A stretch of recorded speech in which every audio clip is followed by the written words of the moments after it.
Again, wanted to take the opportunity to welcome all of you today, and we hope you get as much out of this program as we think you will. So that being said, I'm going to turn everything over to our principal consultant, Wayne Smith, and thanks everybody again for joining. I hope you have a great webinar. Good morning, everyone.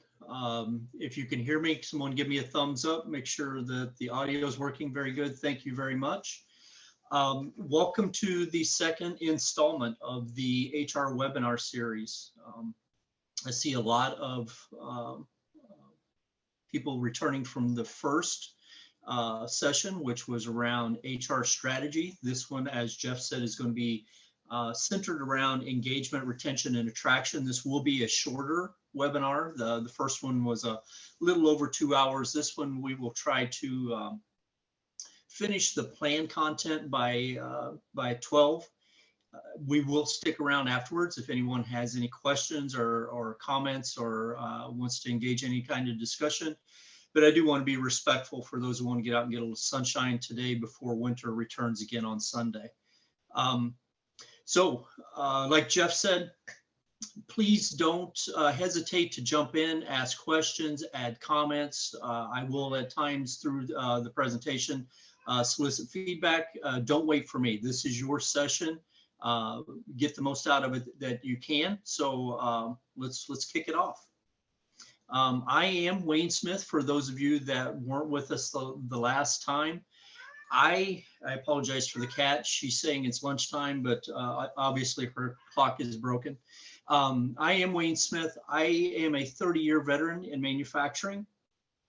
I've worked for multiple, big Fortune 500 companies. I've worked for a lot of really small companies where I wore many hats. I have at times in my career been the IT manager, finance manager, HR manager, and safety manager at the same time. And I know there's some of you on this call that wear a lot of hats too. So I get that. I've been in manufacturing long enough that my first job in manufacturing, I actually ran an injection molding machine where we made compact disc cases. For those of you that are old enough that know what a compact disc is, that tells you how long I've been in the industry. That was cutting edge technology back then.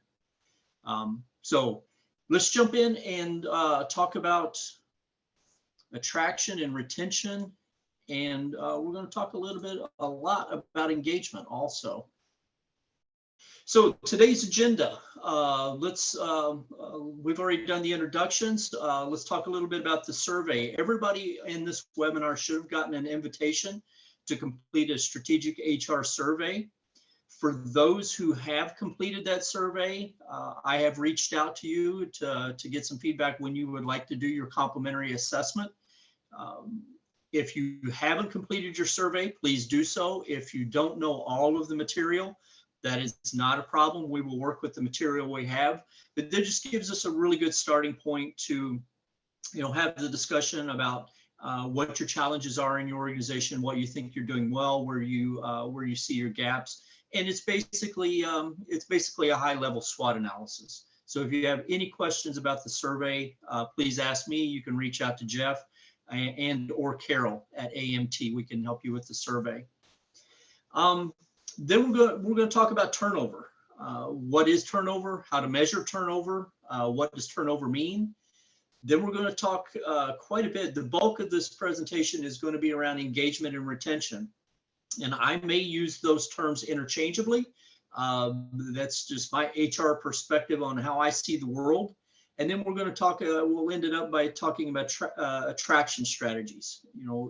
For most of us on the call, at any given time, we have positions to fill.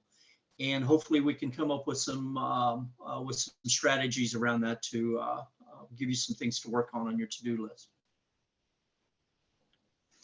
So measuring turnover, and this is where if you have some feedback, I would love to hear about how you're measuring turnover. There are a couple of different kinds of turnover. There is voluntary turnover, and that's when an employee leaves the job of their own accord. This is typically more expensive and impactful to the organization, and you might say it's a little more painful because this is not something that you've typically planned for. And these can be high performers that leave quite a gap in your knowledge base and in your tactical and your strategic strategies on how you get things done on day to day. So there is value to tracking voluntary versus involuntary separately. When it comes to involuntary, this is what basically when the employer asks the employee to leave. And this is for the most part, this is not bad turnover. This is really where you have, as an organization, said we're a better organization without this team member for whatever reason. When I was young in my career, involuntary turnover kept me awake at night. But then I came to the realization that typically people that are severed from the company, they've terminated themselves. If you have a good policy around corrective actions, progressive corrective actions, then this individual should have had multiple opportunities to correct whatever led them to sever from the company. Then there's new employee turnover. And typically, and this is just, I'm speaking very generically, this is typically where you're going to see the bulk of your turnover. It's usually happens in the first year, and there is value to tracking this separately. So you have three different kinds of turnover here: voluntary, involuntary, and new employee turnover. Is anybody on the call tracking new employee turnover at any way? I see a couple heads shaking no. Are there any yeses?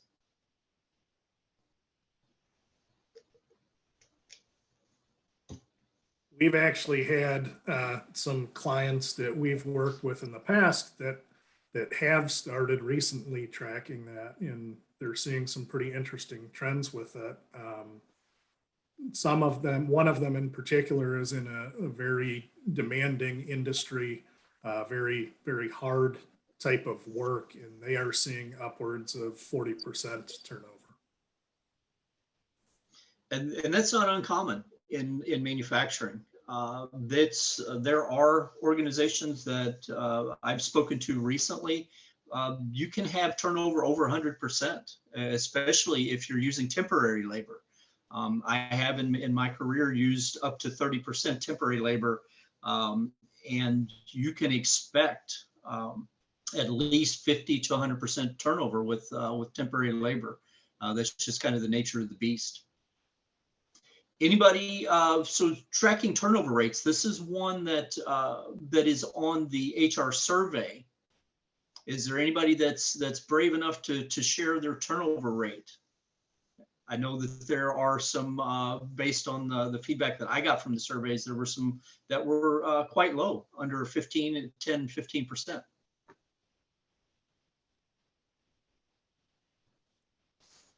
Yeah, we're high 30s here. And is that combined, all turnover combined? That's all, yeah, combined. So plant would be higher than that, and admin office staff will be less, right? But again, we're better, hell of a lot better than we used to be, which is scary to think of. So we're going the right direction, but we've a long way to go. And it's worse. What was it? If you're kind enough to share that. Well, it was really worse. We didn't even track it, right? I don't know if I could count that high. Yeah, well, it was, I think, 72% in 2018. It was 40 in 2020. It was 30 in 2021. Wow! So you've really made some progress. You've cut it in half in the last 24 months. That's pretty impressive. Anyone else?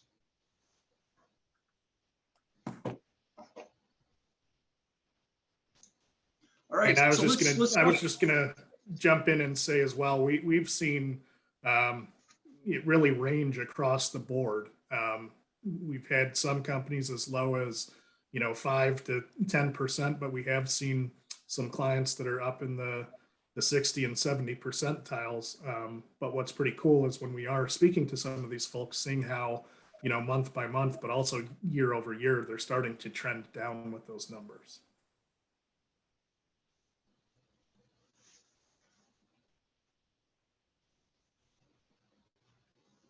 Yeah, and that's the important part, right? Getting better. So let's move on to the next slide. And there is a cost of turnover. There is a way to measure what turnover costs you. And this is a form that is from the Society for Human Resource Management. It's a turnover cost calculation. This form is out on the AMT website. So if you want to go out there and download it, it would be worth your while to see what turnover is costing you. There are some hard costs that, right around separation and vacancy and replacement. And there are some soft costs around the same areas. Sometimes when you're trying to make decisions on your staffing plan, you might be saying to yourself, I can't afford to do this, or I can't afford to do that. If you've done an analysis on your turnover cost, you may be asking yourself or telling yourself, I can't afford not to do this. If you knew the real cost of turnover. Is there anybody currently calculating the cost of turnover?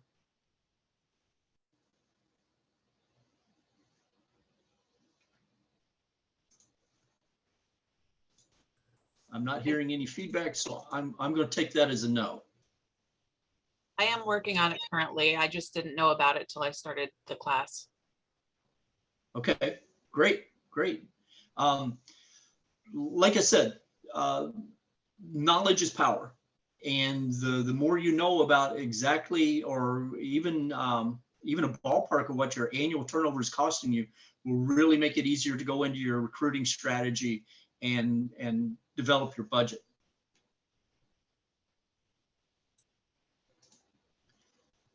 So let's talk about engagement a little bit. And I said when we started this presentation that I would use engagement and retention kind of interchangeably. Intuitively, if you're retaining employees, then you're not going to need to attract as many employees. So being good at keeping people means that you don't have to be as good, or at least do it as much when you go out to hire and find new talent. So here's some insights into engagement. This is some data from called a Q12 engagement survey that Gallup did a few years ago. Gallup examined a dozen questions that measure worker engagement that are linked to business outcomes such as retention, productivity, profitability, customer engagement, and safety. And I think you're going to be really surprised when you see the results of this. The 12 questions include, do you know what is expected of you at work? Do you have the materials and equipment you need to do your work properly?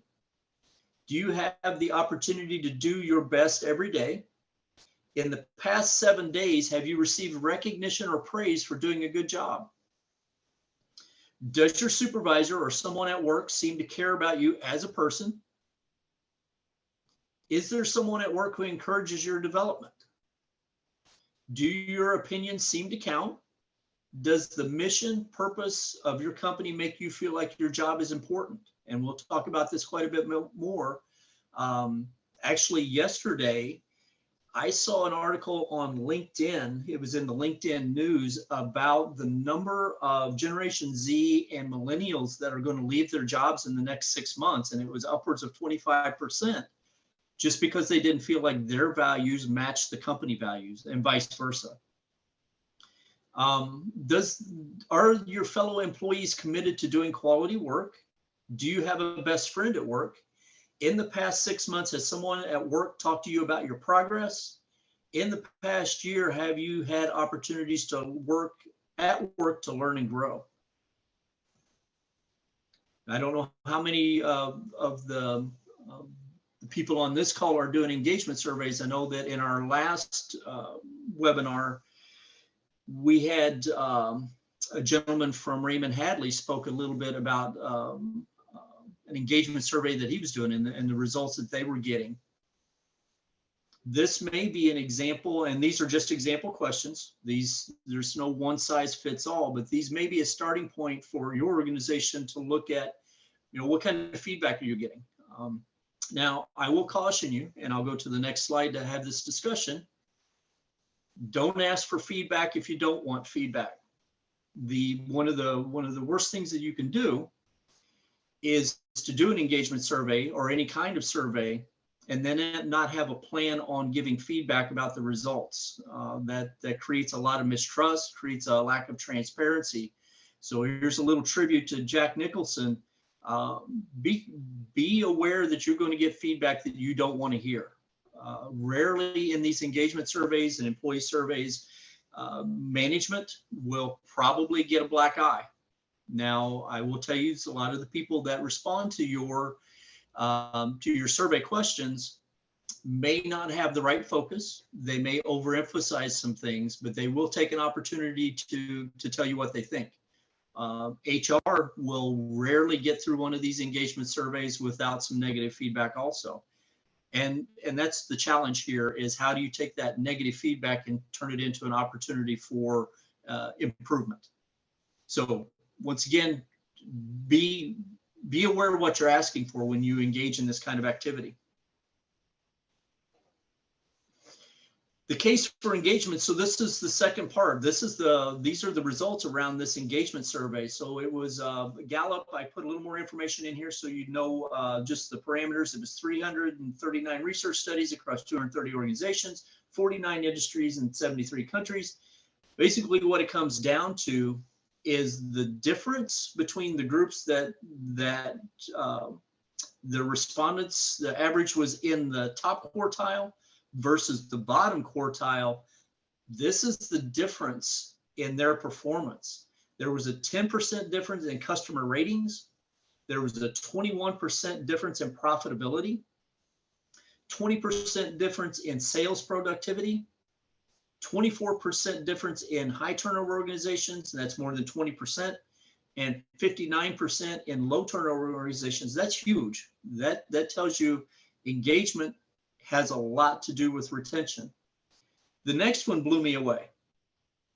Organizations that their average was in the top quartile versus organizations that their average was in the bottom quartile, they had a 70% difference in employee safety incidents. 28% difference in theft, 41% difference in absenteeism. That's huge also. Engaged employees come to work. Employees who are not, obviously do not. And then there's a 40% difference in quality defects. So these numbers these are scary to me as a leader in an organization and someone that's responsible for delivering results. I think you can make the case for engagement. Any question about these numbers and the methodology?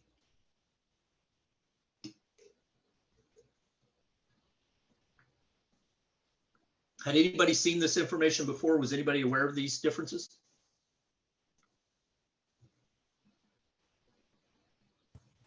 I got the book that was mentioned in the last webinar, so I've read through that book. I can't remember the name of it right now. Okay, so Jinx, you went out and got the book that Jacinto had recommended. Yep. And how far along are you? Oh, I'm about a chapter in, but I got all that. Nice. Well, you're congratulations. You're farther along on your reading than I am.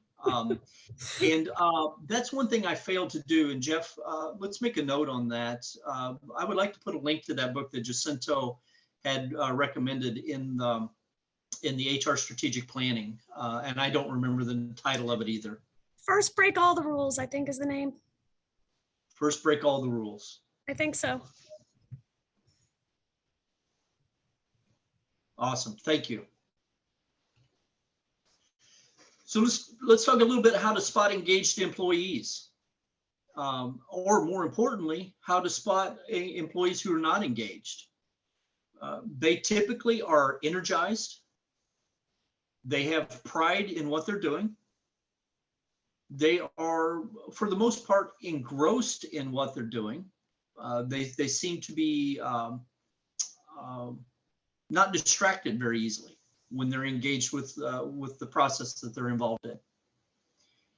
Then there is the challenge of real engagement versus the facade of engagement. And I do know that throughout my career, I've had people that work for me that were busy all the time. And I don't know if you have these people, but activity does not equal achievement. So someone can be busy all the time and not really getting a lot done.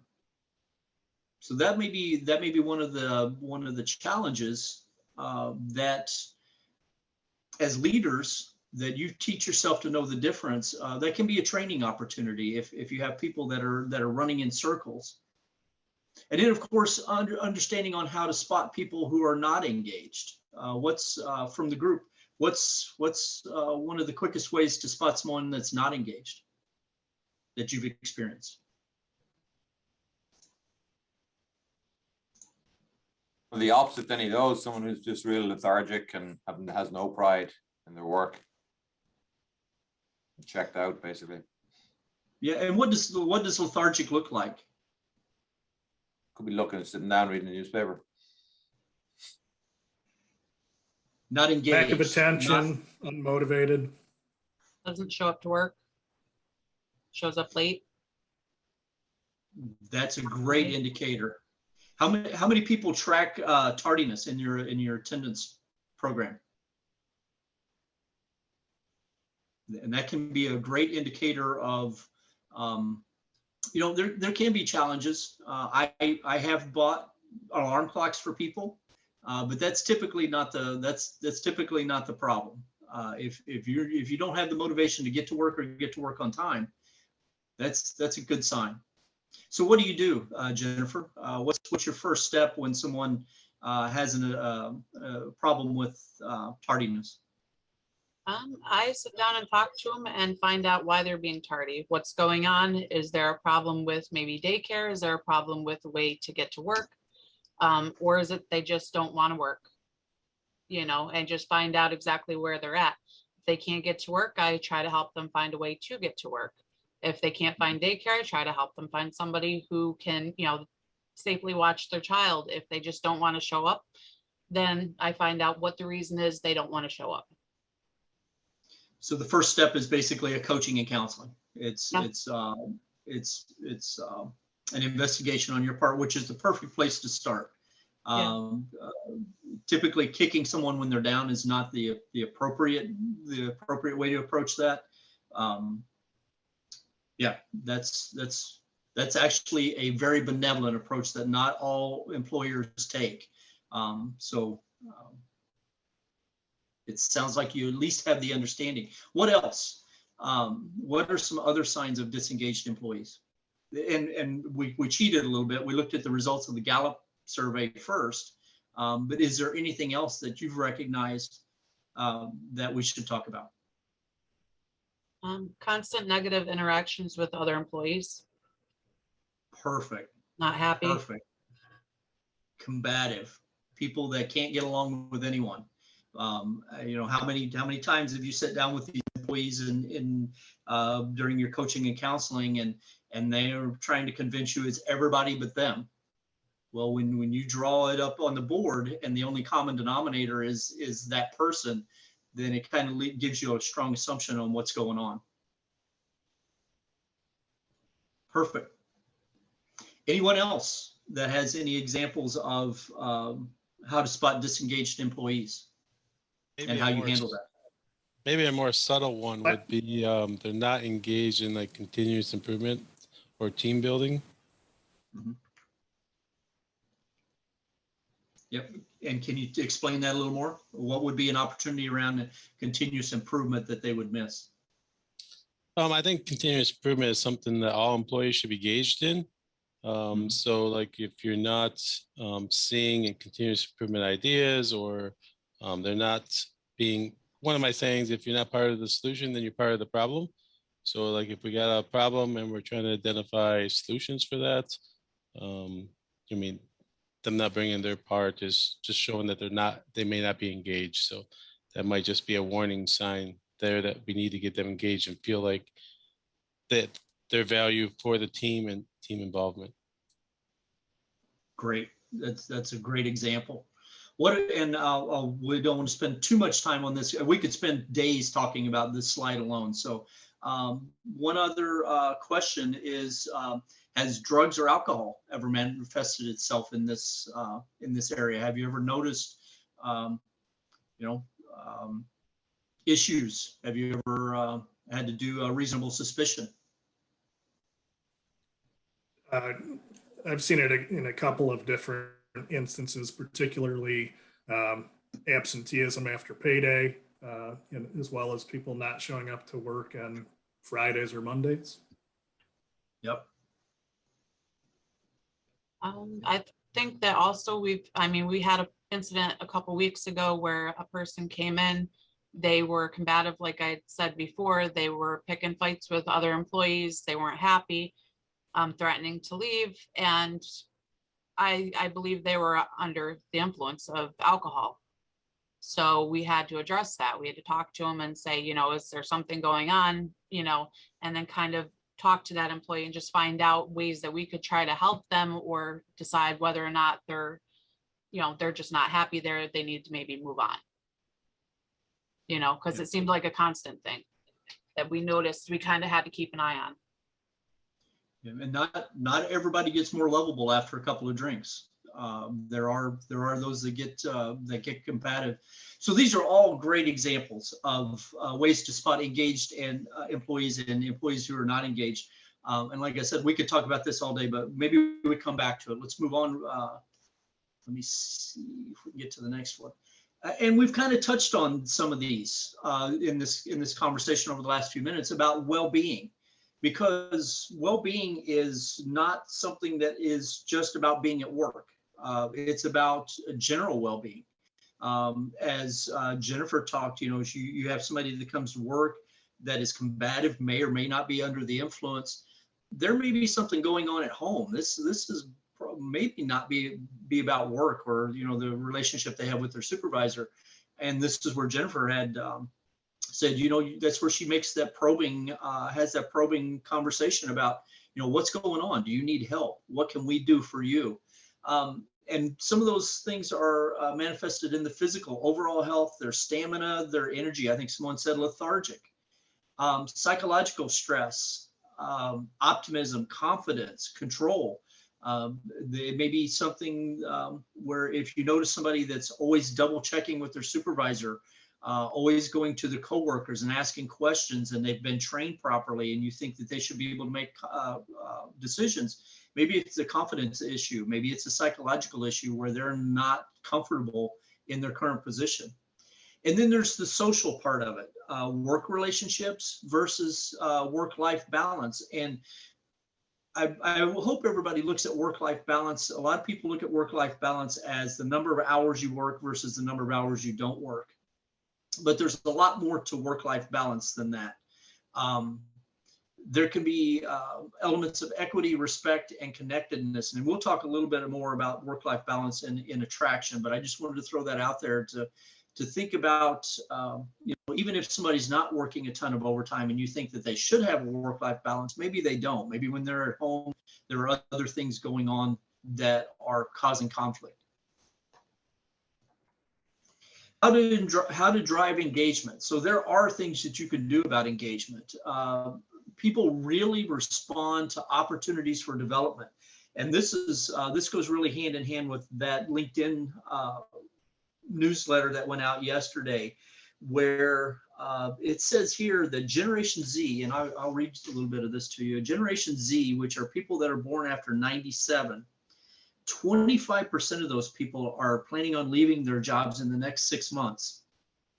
The two biggest reasons are their values don't align with the company values, and 76% of them said that they would leave for new opportunities.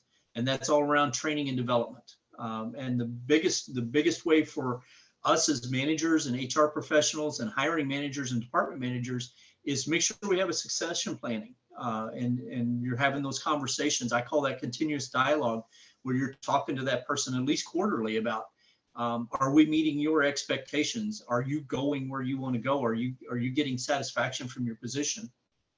Confidence and trust in leadership. Sometimes some people exude this kind of personality. Some people have to learn it. There are ways that you can instill confidence and trust in your team.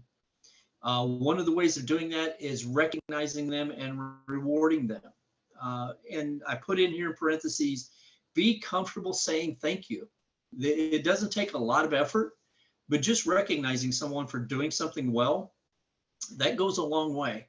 If you have someone that does their job well every day and they've done it for 10 years and you've gotten used to them performing at that level, take the opportunity to say, hey, I appreciate you. I don't have to worry about you doing changeovers. You always hit your numbers. Your quality is top notch. Take an opportunity to thank them. Get comfortable saying thank you several times a day and let people know that you appreciate what they're doing. We talked about this next one a lot when we talked about strategic planning in the last webinar, but organizational communication that is delivered in a timely and orderly way goes a long ways to drive employee engagement. That way people aren't guessing. They know if there's something going on in the organization, they know when they're going to hear about it, they know how they're going to hear about it, and they know who they're going to hear from. When you leave gaps in your communication plan, someone will fill in those gaps, and typically they don't fill them in with accurate information. And that's where you get the high school rumor mill that causes you problems and people start overreacting and becoming defensive. Engage. This is a fun one that I enjoy, but engage the spouse and the family. If you have a picnic every summer, when you send the invitation to the picnic, don't give it to the employee, because there's a chance it's going to wind up in the floorboard of the car, and then the folks at home aren't going to know about it. Send an invitation to the home and put the spouse's name on it. Address it to the employee and the spouse or the kids. I enjoyed every year having a low cost come and meet Santa kind of thing. This doesn't cost your organization a lot of money, but send something to the kids. Send a card to the kids a couple weeks before Christmas and have their name on it and say, come and sit on Santa's lap. We'll have cookies and punch, and engage the family. Make the employee and the employee's family part of your corporate family, your organizational family. They will enjoy that. They will, believe me, I've tracked the response rates for my summer picnics and my Christmas parties. And when I engage the spouse and the family, I've got at least 20 to 40% more participation in those events than I did just by soliciting the employee and inviting the employee at work. Does anybody currently engage the family or the spouse in any of your activities that you're doing now?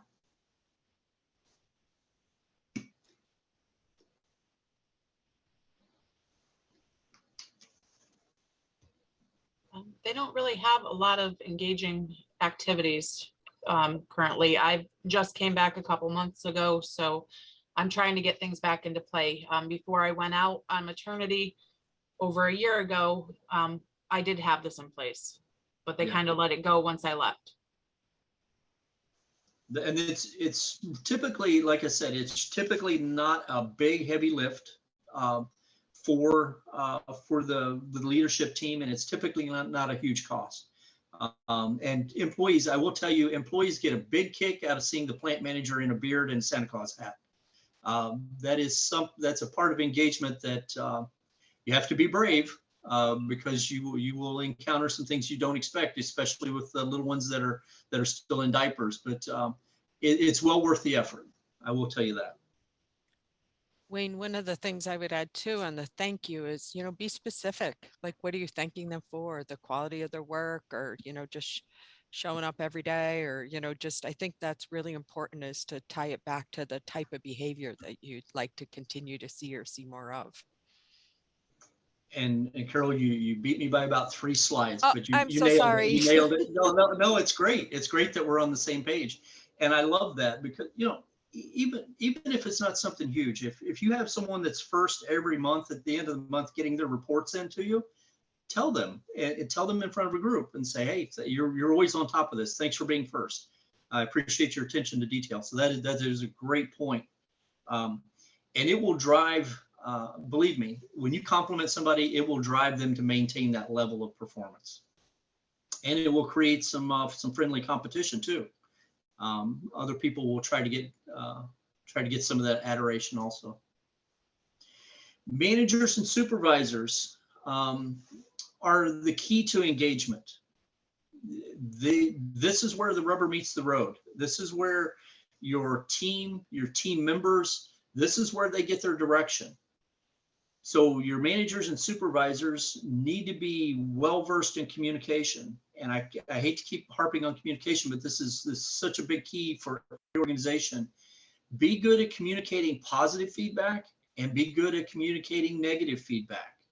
You know, the negative, we all have things that we have to deal with every day. And sometimes we concentrate on the negative too much, but be good at it in a way that it's constructive, and never give negative feedback without some kind of detail or some kind of feedback on how to adjust or correct.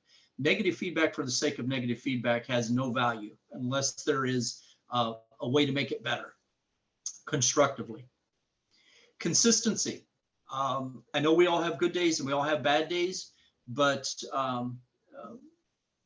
I've had people that I've worked with that I knew that I didn't want to talk to them before they had their coffee.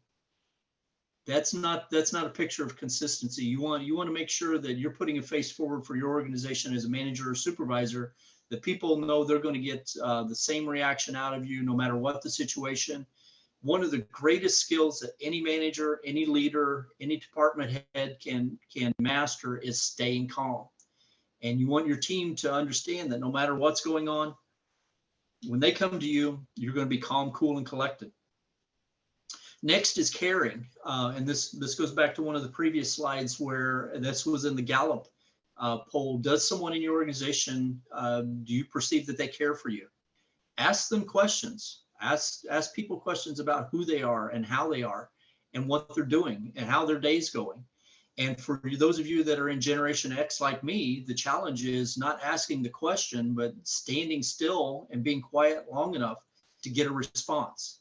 I know that we're always on the move. We're always going 90 miles an hour, but active listening is a huge part of people perceiving that you care, because you stand and you listen and you get the details and you remember the details.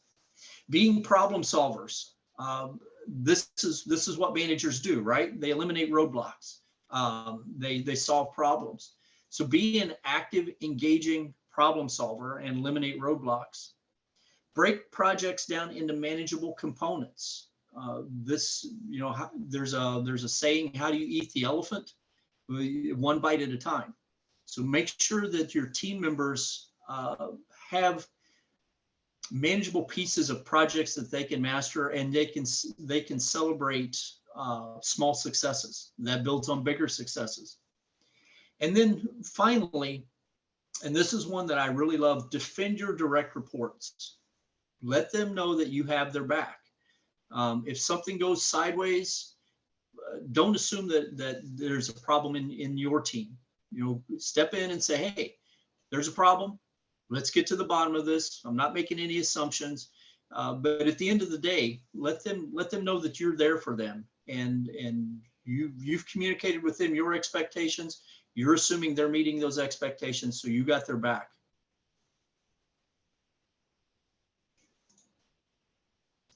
Employee engagement metrics.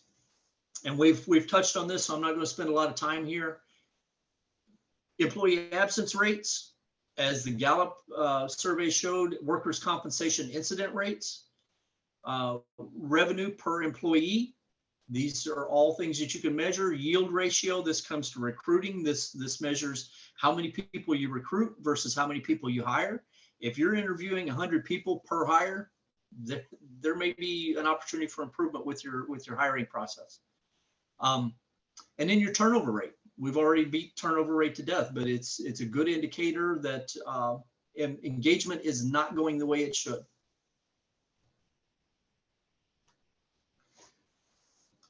It looks like we have about 15 minutes to go, and I think we're on track. The case for retention. So I use interchangeably retention and engagement. The case for retention, it needs to be a part of your business strategy.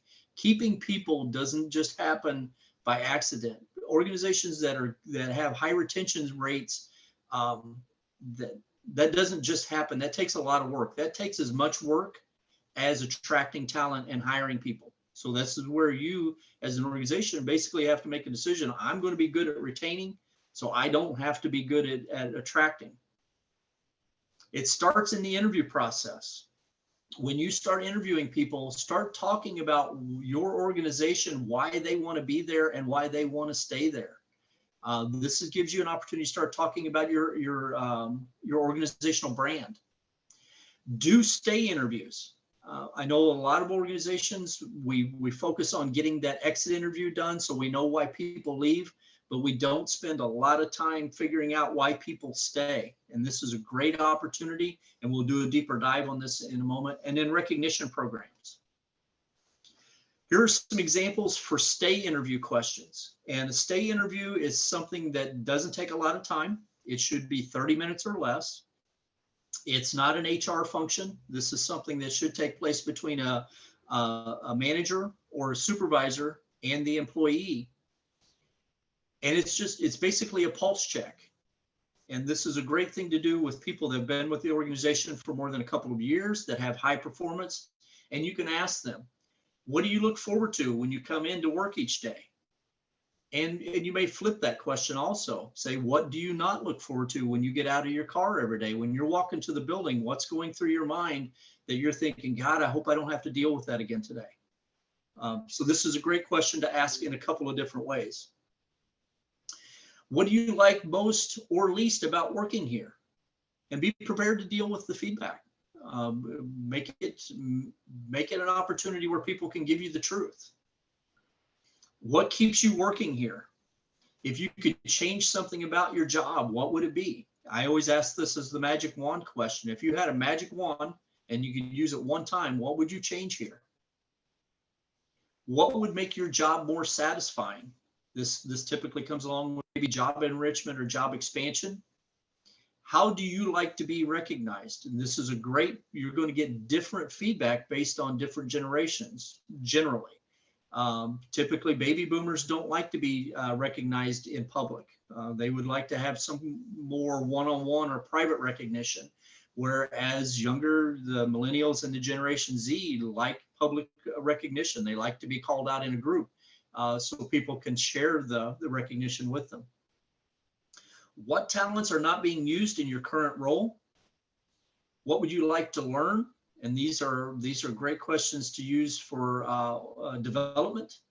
What motivates you or demotivates you? So this is another one of those questions. Ask the negative and the positive. When you're here at work, what happens that really gets you going and get you engaged? And then what happens that really takes the wind out of your sails? This is a very personal one. And be vulnerable when you ask this question.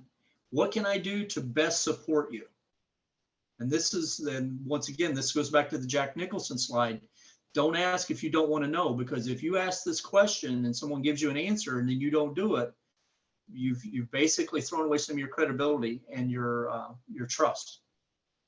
What can I do more or less of as your manager? You're basically asking a 360 question here. What am I doing well and what am I not doing well? Take it to heart. And then the last question, what might tempt you to leave?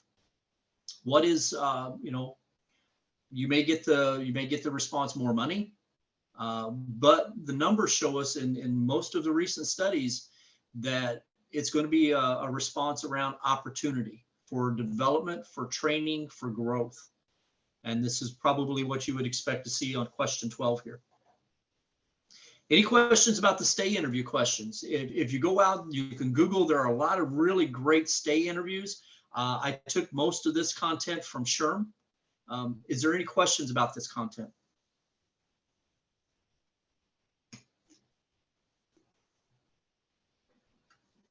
How many people are doing stay interviews now?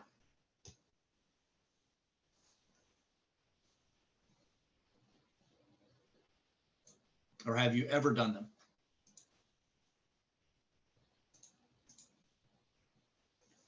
This is really an underutilized opportunity to get a really good feel for why you have retention, where you have retention.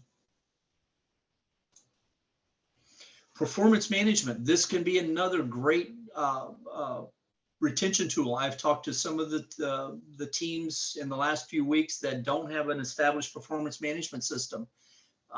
This will go a long ways to drive retention. You align the organizational strategy with the individual's work, and it really helps when individuals that are working on the floor every day know that the work they're doing is having an impact on the overall organizational strategy. There are things that you can do to drive this. I like putting banners up with details about the organizational strategy and having people sign and date it, having those in the break room so people see those every day, the commitment they made.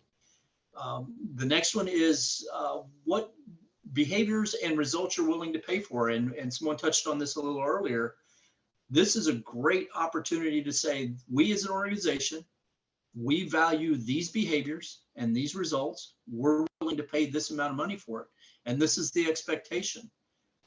The performance appraisal itself gives you an opportunity to sit down and have that channel of communication and get feedback. Communication is a two-way loop. So be prepared to listen. When you do a performance management with someone, you do a performance appraisal, be prepared to listen at least half of the time. This is not a one-sided conversation. Gives you an opportunity to allocate rewards, and it really gives you an opportunity to talk about development, which is what the statistics are showing you that's going to drive your turnover. And this doesn't happen consistently without a lot of effort. There's a natural tendency for managers, department heads, and leaders to do performance management a little differently. In my experience, there will be one manager that consistently rates higher than another manager.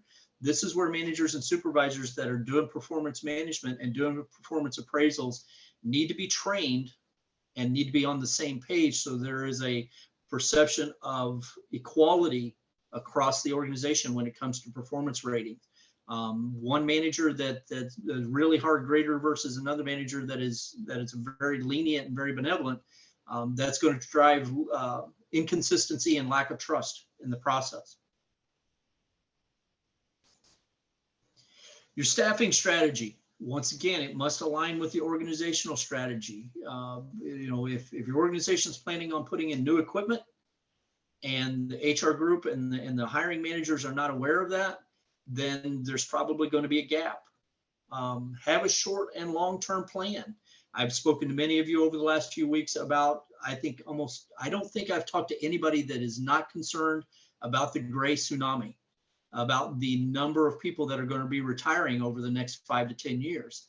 This is part of your long-term plan. And there are a lot of great programs and platforms out there that will help you retain that organizational knowledge. I believe Jennifer and I were talking yesterday about this specifically, and there's an electronic platform that helps you download information from your your subject matter experts. So if you have someone that's been there 20 to 40 years and they're planning on retiring in the next couple of years, develop a methodology where you can sit down with them, ask 100 questions, retain that knowledge, and make it available to your newer employees. It is very difficult to replace that. Understand your organizational culture. Trying to put a round peg in a square hole typically doesn't fit. Understand what you're asking people to do and the culture they're asked to do it in. And then part of your staffing strategy, get similar positions involved in the process. I've talked to a lot of the organizations that sometimes your interview is done by the hiring manager and the HR manager. Bring some other people into that process. Do a team interview. If you're hiring operators or machinists, then bring a couple of your high-performing operators or machinists into the process. If you're hiring engineers, bring some engineers into the process. Get them involved. They will have some unique perspectives and feedback during this, and they can probably see through some of the smoke that will lead you to not so great hires. Branding. Have a very good understanding of how your organization appears to the rest of the world. Understand how you look on social media, and this includes your website. Understand how you appear in print.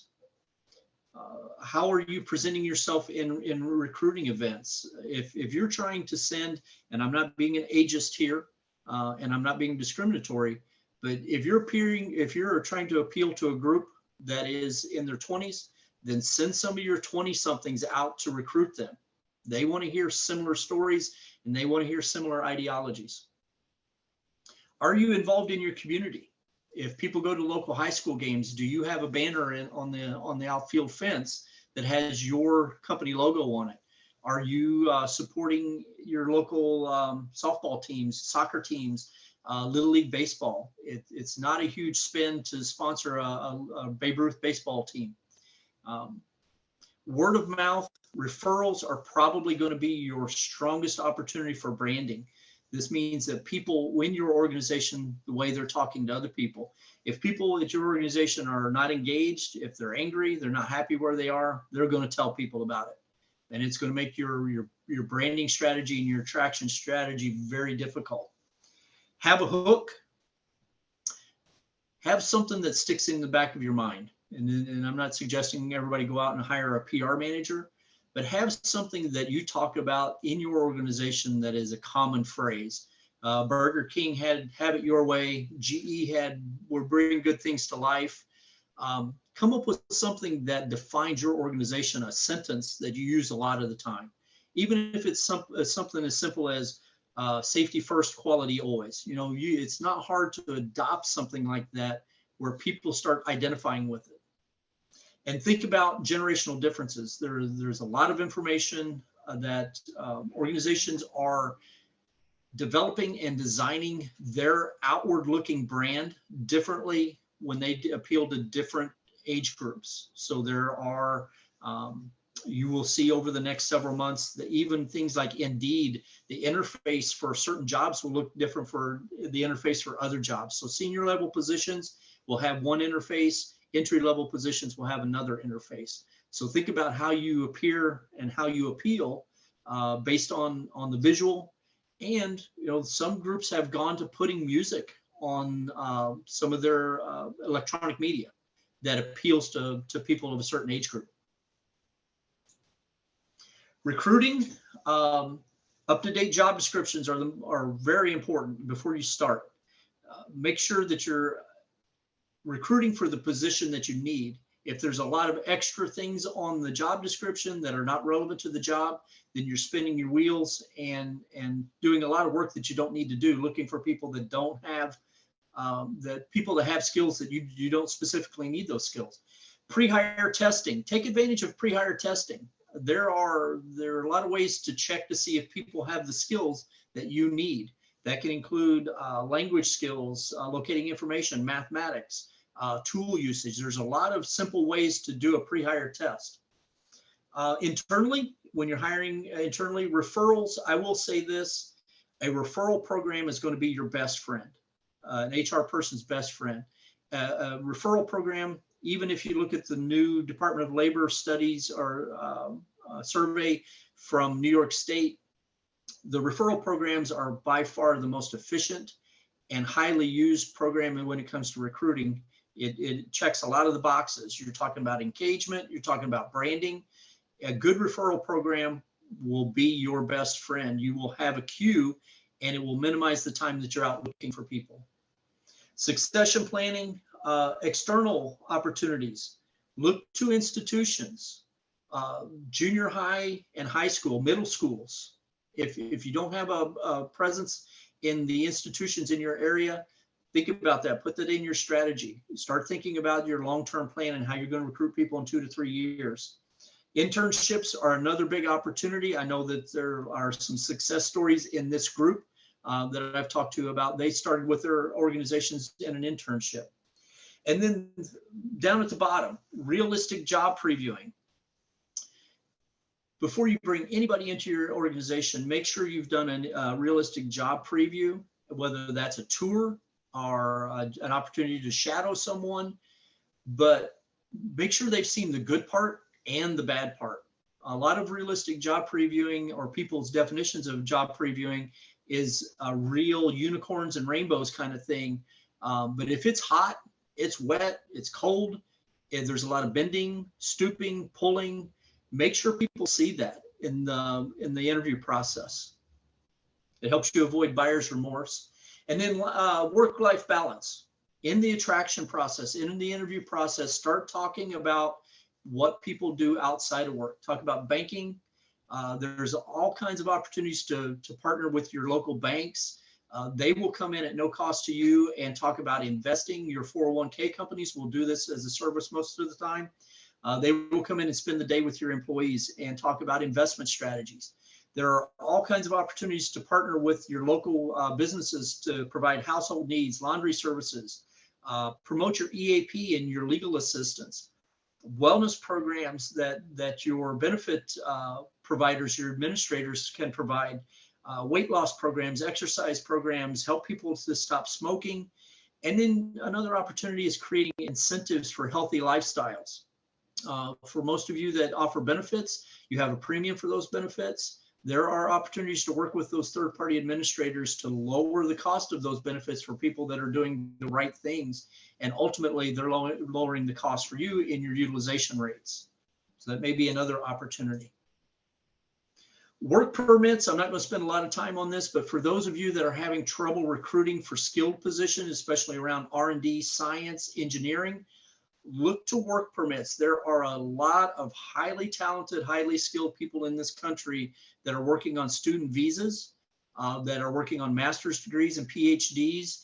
It is not a ton of work, and it's not as expensive as hiring a recruiter to bring those people and get them transferred to an H-1B visa. Now, I will caution you, there are some political applications here.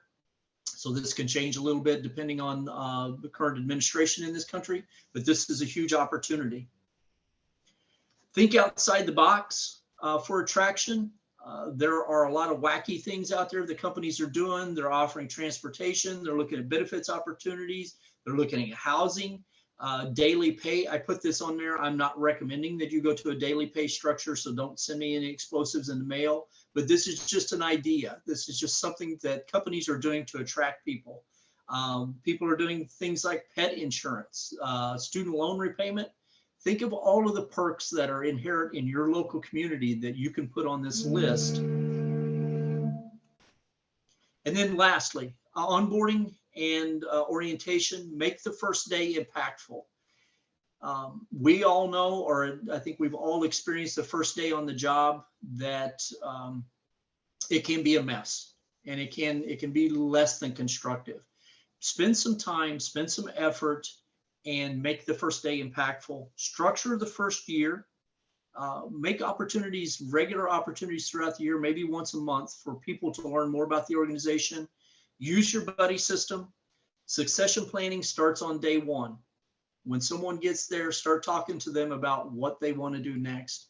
And cross-functional relationships are very important, so people understand what goes on around the organization. With that, I apologize. We are a couple minutes over. Jeff, I'm going to turn it back to you. Yeah, thanks, Wayne. And once again, thanks everybody for attending. Wayne, myself, and Carol will be staying on for the next several minutes if anybody does have any additional questions or comments. Otherwise, thank you very much for attending, and we hope you got a lot out of today's session. So have a great rest of your day.